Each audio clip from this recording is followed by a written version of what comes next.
함께 기도하겠습니다. 주님 감사합니다. 새 한 주를 시작하는 우리 성도들의 삶을 축복합니다.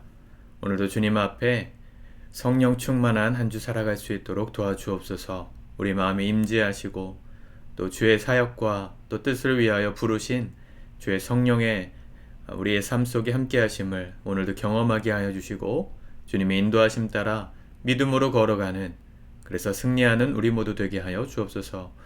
예수님의 이름으로 기도드립니다. 아멘. 우리 찬송가 184장까지 찬양하시겠습니다.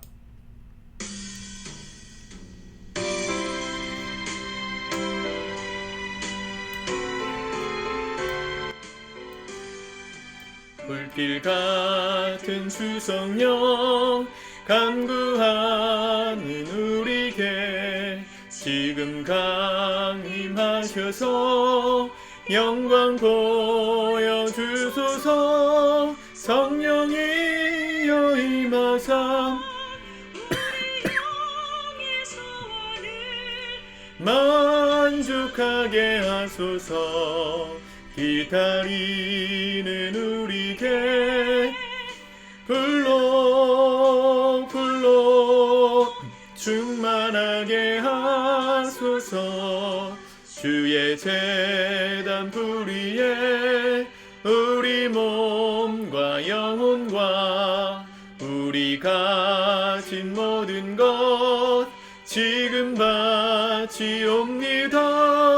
성령이여 임하사 우리 영의 소원을 만족하게 하소서. 기다리는 우리에게 불러 충만하게 하소서. 모든 것 다 바치고 비고 빈 마음에 성령 충만하도록 주여 채워주소서. 성령이여 임하사 우리 영의 소원을 만족하게 하소서. 기다리는 우리에게 불러 충만하게 하소서.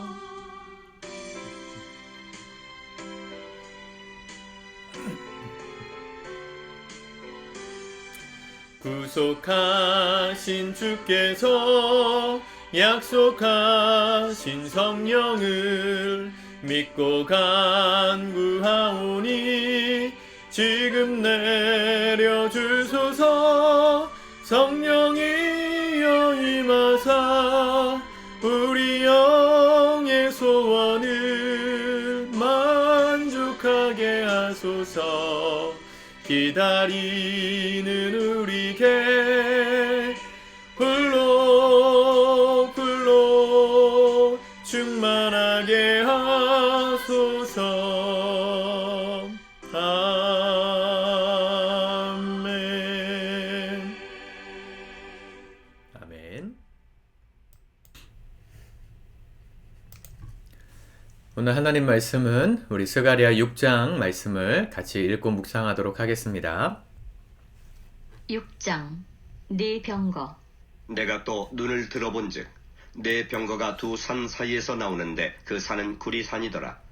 첫째 병거는 붉은 말들이, 둘째 병거는 검은 말들이, 셋째 병거는 흰 말들이, 넷째 병거는 어룽지고 건장한 말들이 메었는지라.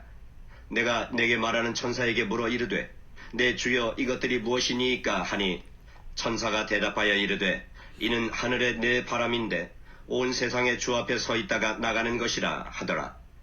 검은 말은 북쪽 땅으로 나가고 흰 말은 그 뒤를 따르고 어룽진 말은 남쪽 땅으로 나가고 건장한 말은 나가서 땅에 두루 다니고자 하니 그가 이르되 너희는 여기서 나가서 땅에 두루 다니라 하매 곧 땅에 두루 다니더라.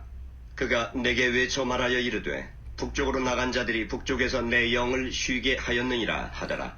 여호와의 말씀이 내게 임하여 이르시되 사로잡힌 자 가운데 바벨론에서부터 돌아온 헬대와 도비야와 여다야가 스바냐의 아들 요시아의 집에 들어갔나니 너는 이날에 그 집에 들어가서 그들에게서 받되 은과 금을 받아 면류관을 만들어 여호사닥의 아들 대제사장 여호수아의 머리에 씌우고 말하여 이르기를 만군의 여호와께서 이같이 말씀하시되 보라 싹이라 이름하는 사람이 자기 곳에서 돋아나서 여호와의 전을 건축하리라.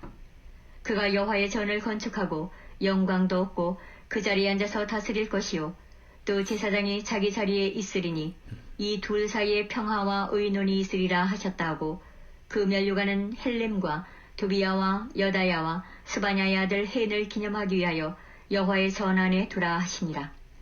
먼데 사람들이 와서 여호와의 전을 건축하리니 만군의 여호와께서 나를 너희에게 보내신 줄을 너희가 알리라. 너희가 만일 너희 하나님 여호와의 말씀을 들을진대 이같이 되리라. 아멘. 스가랴 1장부터 이어졌던 환상의 이야기가 오늘 6장에서 마무리가 됩니다. 8가지의 비전, 환상의 상징들이 나오는데 각각의 말씀들이 요한계시록과 굉장히 닮아 있다 말씀을 드렸죠. 오늘 나오는 네 병거, 그리고 그 붉은 말들, 또 검은 말들, 흰 말들, 건장한 말들, 요한계시록에 비슷한 얘기가 다 나옵니다. 1차적으로는 그 말씀들이 쓰여졌을 때의 세계적으로 이 강대국들의 경쟁과 또 이 싸움들을 상징하는 것으로 해석하는 게 옳습니다. 그 당시 이스라엘이라는 나라 중심으로 강력했던 나라들, 특별히 이 1장에서도 네 대장장이들, 또 이렇게 4명의 대장장이가 4명의 나라를 무찌르는 뭐 이런 이야기들이 나오잖아요. 용어가 생각이 안 나네요. 1장에서 보면 뿔이죠. 4개의 뿔을 무너뜨리고 이 쓰러뜨리는 4명의 대장장 이야기가 나왔다. 그때도 말씀드렸지만 이 이스라엘을 중심으로 패권을, 그 당시 고대 근동의 패권을 차지했었던 이 바벨론, 페르시아, 그리스, 로마로 이어지는 이 강대국들을 상징하는 얘기였습니다. 오늘 이 네 병거도 마찬가지입니다. 1차적으로는 그 세계사적으로 그 당시 이 이스라엘 중심으로 이 세계를 제패하고 있었던 나라들을 상징한다 보시면 되고요. 이 성경은 항상 2가지로 해석하셔야 되는데 1차적으로는 이렇게 역사적으로 해석하셔야 하고 두 번째는 상징적으로도 해석하실 수 있어야 합니다. 근데 상징만 가지고 해석하는 건 위험해요. 여기서 말하고자 하는 하나님의 메시지는 그 당시를 위한 말씀도 있었을 것이고 또 수천 년이 지나서 읽는 오늘 우리를 향한 하나님의 말씀도 메시지도 있는 겁니다. 하나님의 말씀은 그래서 살아있는 거죠. 그리고 우리가 죽은 이후에 우리 후세대들이 읽어서 또 얻을 교훈들도 있을 겁니다. 억지로 풀라 그러면 안 돼요. 오늘 말씀을 가지고 이제 보통 그 천년왕국 뭐 이런 얘기들을 하면서 마지막 하나님께서 이 땅에 예수님께서 재림하시고 다스리게 될, 또 세워지게 될 이 하나님 나라의 완성, 그런 것들을 상징으로 해석하고 풀어내는 사람들이 많습니다. 조심하셔야 됩니다. 특별히 이 세대주의적 종말론을 가진 사람들, 세대주의적 종말론이라 함은 시한부 종말론을 포함해요. 언제, 몇 월 몇 시에 예수님이 오실 거다. 최근에 그렇게 사람들을 현혹했던 사람이 큰 무리를 일으켰죠. 데이비드 차 선교사라고 했지만 사실은 최근에 목사 안수를 받았고 오랫동안 그냥 선교사라는 타이틀로 사람들을 현혹했던 캄 선교회의 대표. 또 유튜브들을 보다 보니까 요즘 그런 사람들 많더라고요. 세대주의 종말론이, 이 시한부 종말론이 다시 활성화되고 있음을 보았습니다. 사람들이 그런 얘기들을 들으면 굉장히 긴장하고 혹합니다. 언젠가 막연하게 오실 메시아가 아니라 지금 세상이 돌아가는 현세의 상황을 보고 마지막 때를 살아가는 것 같은 그런 긴박함을 가지고 사람들로 하여금 이 땅에서의 삶보다 하나님의 나라를 준비하며 살아라 라고 말은 하는데 그 정신이 틀렸다는 건 아닌데, 그러면서 부당하게 헌금을 강요하고 또 자기 선교단체의 어떤 활동들을 지원하라는 그런 메시지들로 사람들의 헌금을 받아서 공금을 횡령한, 또 불륜을 일으키고 또 무리를 일으켰던 그런 사람들이 최근에 있었습니다. 참 안타까운데요. 말씀을 억지로 풀어섭니다. 이 사람들도 말씀을 어떻게 풀었냐면 이 시한부 종말론의 핵심이 무화과 나무의 비유거든요. 예수님께서 무화과 나무를 보라 하시면서 가지가 연글고 열매가 잎이 무성해지면 열매가 날 때가 된 것을 보는 것처럼 이런 징조가 있으면 세상에 종말이 있으리라 하시면서 하셨던 그 마태복음 24장 말씀을 가지고 해석해요. 그 무화과 나무의 회복, 그걸 이스라엘의 독립으로 보고 1948년 그때로부터 한 세대 안에 주님이 오신다 하셨던 말씀을 근거로 예수님 곧 오신다. 그러니까 빨리 준비해라. 이렇게 사람들이 현혹하는 거죠.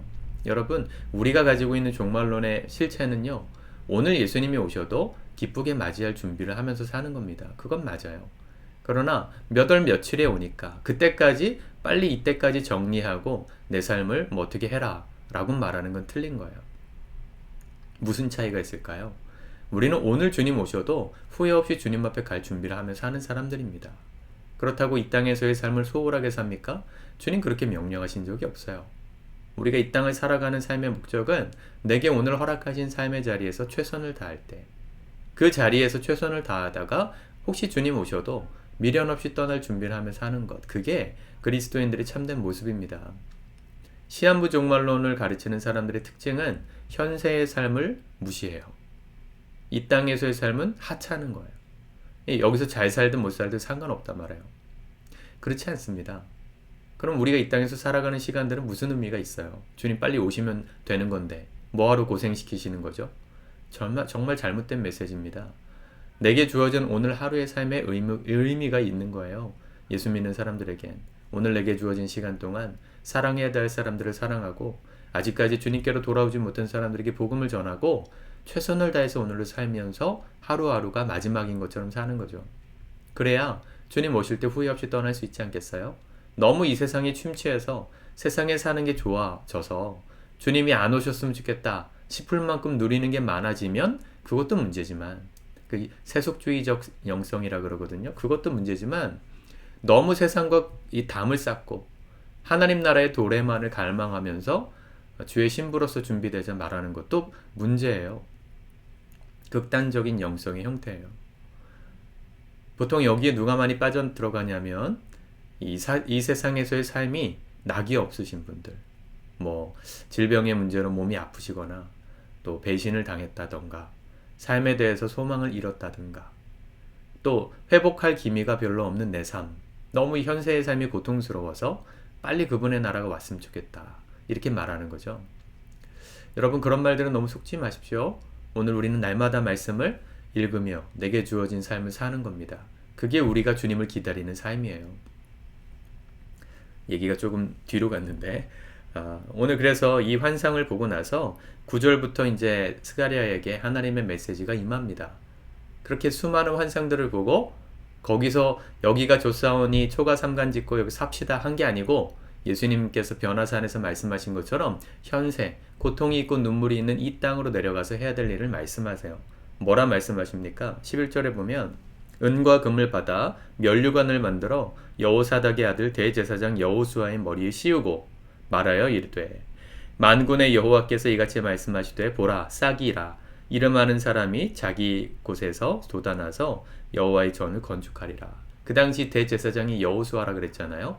그에게 면류관을 씌우고 하나님의 메시지를 전하라는 거예요. 무슨 말씀입니까? 싹이라 이름하는 사람이 돋아나서. 이 싹은 아론의 쌍난 지팡이를 상징하고요. 그것은 1차적으로 출애굽 사건을 떠올리게 하지만 2차적으로는 오실 메시아의 상징이에요. 영원히 죽지 않는 마른 지팡이에 어떻게 싹이 납니까? 버섯이 아니고서야 벚꽃이 피었다 그랬거든요. 꽃이 필 정도의 생명력이 있는 영원히 죽지 않은 그 아론의 쌍난 지팡이는 예수 그리스도 메시아를 상징하는 겁니다. 근데 누구를 통해서 임한다고요? 여호수아. 여호수아라는 말이 히브리어인데 이게 헬라식 말로 바꾸면 예수예요. 예수. 여호수아, 예수아. 헬라 말로 예수아라 그러죠. 예수님을 통해서 여호와의 전이 건축되게 될 것이다. 하나님의 나라가 세워지게 될 거라는 거예요. 아멘이십니까? 하나님께서 우리 가운데 오시는 이유는 이 땅의 모든 슬픔과 고통이 가득한 세상을 정리하시고 하나님의 통치가 있는 하나님의 나라를 이 땅에 도래하도록 하시기 위해 예수님께서 이 땅에 다시 오시는 겁니다. 그게 여호와의 전이라고 말하고 있는 것이죠. 근데 그 전을 건축함에 있어서 중요한 사인이 있어요. 15절에 보면 먼데 사람들이 와서 여호와의 전을 건축하리니 만군의 여호와께서 나를 너희에게 보내신 줄을 너희가 알리라. 네, 멀리 있는 사람들이 와서 여호와의 전을 건축하리라. 무슨 얘기입니까? 예수 그리스도의 재림, 그리고 하나님 나라의 완성, 그리고 시작될 천년왕국, 영원한 하나님의 나라는 우리를 통해서 세워지는 나라라는 것이죠. 그분이 임하심과 더불어 완성되겠지만 먼 데에 있는 사람들, 원래 복음은 유대인들을 위해서 주어졌다가 사도 바울, 이 성령이 오시고 교회가 시작되면서 전 세계로 이 복음이 퍼졌죠. 이방인들에게. 그들을 통해서 하나님의 왕국이 완성될 거라는 겁니다. 우리가 어제 성령 강림 주일의 말씀을 들었습니다. 성령이 오신 이유가 뭡니까? 하나님의 나라가 이 땅, 우리가 살아가는 모든 세계 가운데 완성되는 일을 위하여 우리를 부르시기 위해 오셨어요. 그분이 오셔서 하신 일이 교회를 세우는 것이었습니다.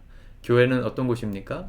성령의 충만함을 힘입어서 이 복음을 만민에게 전파하는 그 역할을 감당하는 기관입니다. 주님이 직접 세우셨습니다. 사랑하는 성도 여러분, 우리가 교회에 소속된 자들이라면 바른 종말론을 가지고 오늘 죽어도 주님 부르셔도 후회 없는 최선의 삶을 살면서 내게 주어진 이 역할들을 감당하는 겁니다. 교회로서의 역할. 내가 만나는 사람들에게 사랑을 나누고 아직까지 복음을 모르는 사람들에게 복음을 전하고 그들도 하나님의 나라에 함께 들어갈 준비를 하자고 권하는 그 성령 충만한 삶을 살아가라고 주님이 우리를 교회로 부르셨다는 걸 믿으시길 바랍니다. 유대인들은 지금도 자기네들을 통해서 제3성전을 지을 걸 기대하고 있어요. 하나님의 메시지를 놓친 거예요.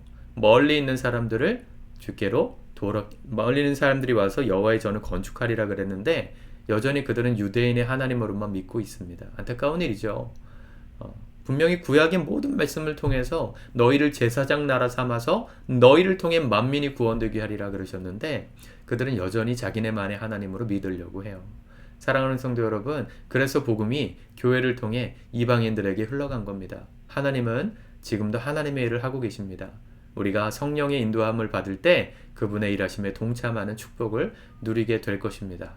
오늘도 성령 충만하여서 내게 주어진 성령의 인도하심을 따라서 주님 기뻐하시는 뜻을 따라서 바르게 후회 없이 이하로 살아가는 복 있는 성도들 되시기를 축복합니다. 기도하겠습니다. 주님 감사합니다. 스가랴의 환상을 통하여서 오늘 우리를 향한 하나님의 마음도 깨닫게 하시니 감사합니다.